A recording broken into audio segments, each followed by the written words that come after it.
নামাজে মন না বসা, নামাজ পড়ার সময় মন অন্যদিকে চলে যাওয়া, নামাজ পড়ার সময় ঘন ঘন হাই তোলা, হাই দেওয়া এবং নামাজে অমনোযোগী হওয়া,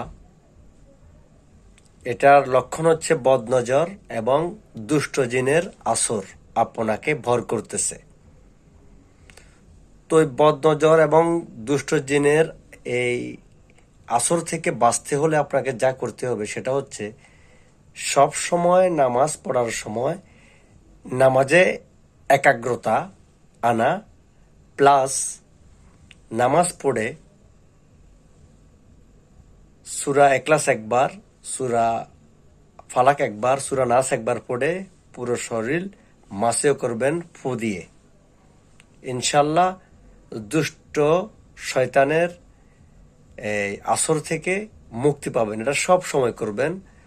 নামাজ শেষে সূরা ইখলাস, সূরা ফালাক, সূরা নাস পড়ে দুরূদ শরীফ পড়ে পুরো শরীর মাসেও করে দিবেন। আল্লাহ হাফেজ।